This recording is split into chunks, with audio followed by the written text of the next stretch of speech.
ternyata ada satu metode lagi yang luar biasa, yaitu tes DNA. Ya. Nah, DNA ini sepertinya final ya untuk menentukan zuriyah apa bukan ini. Tes DNA dulu goblok. Wis. Para ulama ahli nasab sepakat. Tes DNA dalam mengisbat suatu nasab benar. Kajian ilmiah, tes DNA goblok, tes DNA itu hukumnya haram. Assalamualaikum warahmatullahi wabarakatuh. Saya sudah simak podcastnya Pak Haji Roma Irama bersama Kiai Imaduddin ya. Setelah menyimak full videonya, di situ benar-benar memang terlihat bahwa tesisnya Kiai Imaduddin itu tidak terbantahkan, teman-teman. Dan faktanya memang sampai sekarang belum ada yang bisa membuat bantahan tesis Kiai Imaduddin. Belum ada yang membuat antitesis. Yang ada hanyalah marah-marah kepada Kiai Imaduddin. Ini menarik sekali ya. Coba kita simak dulu sedikit videonya. Bismillah, hal ini terjadi. Oke, katakanlah kalau berdasarkan nasab manuskrip, data historis, ini tidak meyakinkan orang Indonesia, tidak meyakinkan Wahabi. Ternyata ada satu metode lagi yang luar biasa, yaitu tes DNA. Ya. Nah, DNA ini sepertinya final ya untuk menentukan zuriyah apa bukan ini. Nah, sejauh mana antum telah berkoordinasi dengan BRIN misalnya, yang selama ini juga kan kita lihat di media sosial dengan Dr. Sugeng apa Hugeng itu ya. Ya. Ya, jadi memang kalaupun misalnya pihak Ba'alawi tidak bisa membantah ya tesisnya Kiai Imaduddin, setidaknya bisa menunjukkan hasil tes DNA-nya bahwa dirinya tersambung nasabnya kepada Rasulullah Sallallahu Alaihi Wasallam. Tapi faktanya tidak hanya tesisnya Kiai Imaduddin aja yang menyatakan bahwa nasab mereka tidak sampai kepada Rasulullah, melainkan secara tes DNA juga menunjukkan informasi bahwa mereka itu tidak sampai nasabnya kepada Rasulullah Sallallahu Alaihi Wasallam. Coba nih simak videonya teman-teman ya. Sejauh mana Kiai sepengetahuan antum dari penelitian BRIN terhadap Ba'alawi ini? Saya ketika sudah selesai dengan penelitian bahwa secara data sejarah dan data kitab nasab Ba'alawi ini bukanlah keturunan Nabi, saya bertanya pada Dr. Sugeng. Pak Dr. Sugeng, secara DNA dari hasil DNA dari Ba'alawi, Antum yang mengusulkan itu? saya tanya kepada Dr. Ini Sugeng. artinya antum yang punya inisiatif Enggak. untuk mencari Artinya, DNA gitu. beliau kan sudah memberikan pencerahan di UIN, Oke. tapi tidak terlalu tajam waktu itu. Saya bicara langsung.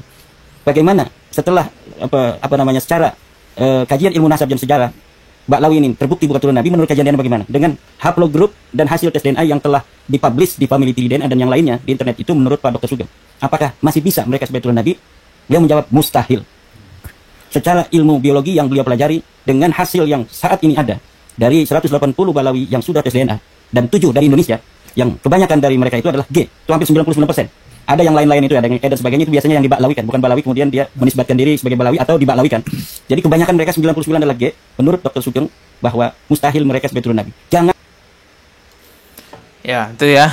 Menurut Dr. Sugeng, seorang pakar DNA dari lembaga BRIN, itu menyatakan kalau melihat data tes DNA-nya dari kaum Ba'alawi yang sudah melakukan tes DNA di negara-negara lain, itu mustahil katanya, bahwa mereka bisa dinyatakan sebagai keturunan Nabi, teman-teman. Ya, kita simak lanjut lagi videonya ya. Jangankan keturunan Nabi, turunan Arab saja mereka bukan.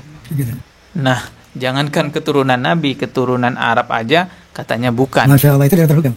Jangankan keturunan Arab, jangankan keturunan Arab aja bukan. Nah, ini terkonfirmasi juga, misalnya ada Najwa Shihab. Jadi kalau dari sisi keturunan sebetulnya memang yang kuat atau yang dekat dan lekat dengan garis keturunan dan darah saya itu sebetulnya dari Hadramut, dari Yaman. Tapi ternyata tes DNA-nya menunjukkan gen Timur Tengahnya 3,4%. Nah, beliau kan mengadakan tes DNA. Ternyata menurut haplogrupnya itu 3,4% Arab. 3,4% hanya. Dan selainnya dari mana itu? Dari Allah alam, saya kurang jelas itu. Iya. 48%. Sepupu saya kemarin itu tes DNA hampir 9 juta. Tapi itu presisi enggak? Presisi semua, itu dari jalur laki-laki, itu dari kita ini yang ada di kita sampai Nabi Adam itu ada kode-kodenya. Kemudian mitokondria dari ibu kita sampai Nyi Siti Hawa itu ada kode-kodenya. Kemudian Jadi DNA kita ini kalau mau diteliti sampai jalur ke Nabi Adam itu ada kode-kodenya katanya. ada yang autosomal yang ingin mengetahui berapa persen, itu yang Najwa Shihab untuk mengetahui berapa persen darah kita yang berasal dari sebuah bangsa, sebuah daerah.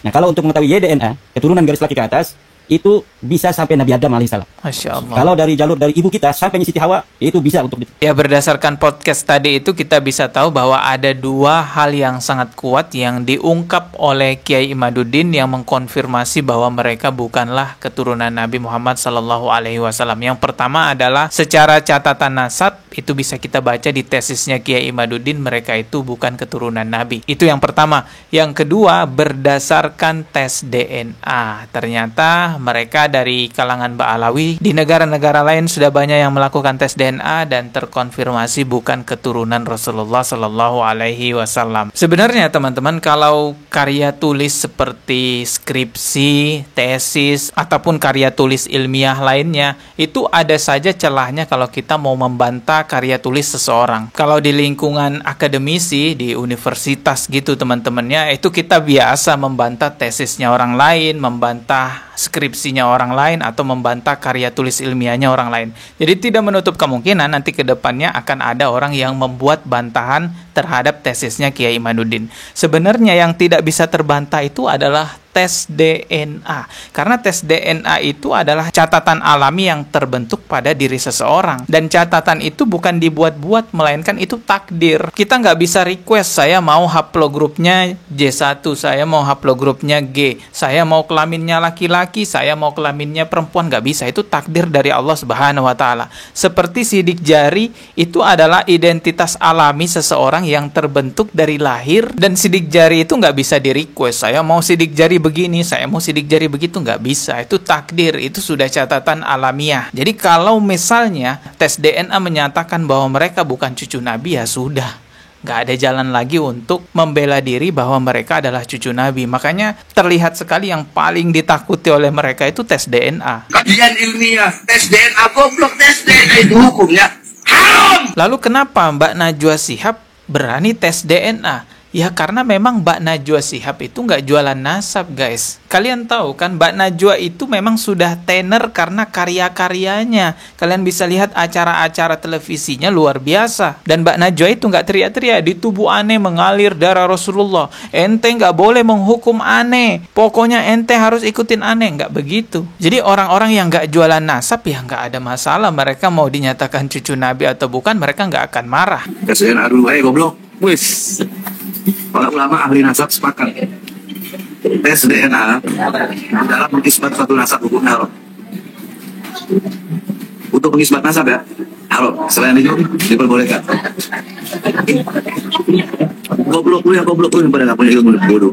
Ikut jimat lama-lama bodoh. Bahkan sampai memfatwakan tes DNA itu haram ya. Ini semakin memperlihatkan bahwa mereka sebenarnya takut untuk tes DNA. Di negara-negara Timur Tengah lainnya itu sudah menggunakan metode tes DNA untuk mengkonfirmasi dia keturunan Nabi beneran atau bukan. Bukan hanya mengkonfirmasi keturunan Nabi atau bukan, teman-teman. Kalau di negara-negara Timur Tengah itu, kalau ada yang ngaku sebagai keturunan raja ini, raja itu disuruh tes DNA dulu untuk mengkonfirmasi dia beneran nggak keturunan raja ini, raja itu. Jadi tes DNA itu udah umum digunakan di seluruh dunia. Mau itu negara Islami, mau itu negara Barat. Itu adalah kecanggihan teknologi yang saat ini bisa kita gunakan untuk mempermudah melihat silsilah nasab seseorang. Tidak perlu takutlah kalau memang bukan cucu Nabi, ya sudahlah, kita nggak akan memusuhi juga ya. Kalau perilakunya baik, mengajarkan Al-Quran dan Sunnah, ya kita akan hormati, teman-teman. Kalau ilmu agamanya tinggi, bukan cucu Nabi, ya kita hormati sebagai ulama. Yang jadi masalah itu ngaku-ngaku cucu Nabi, udah perilakunya buruk lagi, tes DNA-nya mengkonfirmasi dia bukan cucu Nabi. Itu masalah besar tuh, berdusta atas nama Rasulullah Sallallahu Alaihi Wasallam. Astagfirullahalazim. Kita ketemu lagi di video berikutnya. Subscribe dan juga loncengnya, hidupkan sebagai notifikasi. Wassalamualaikum warahmatullahi wabarakatuh.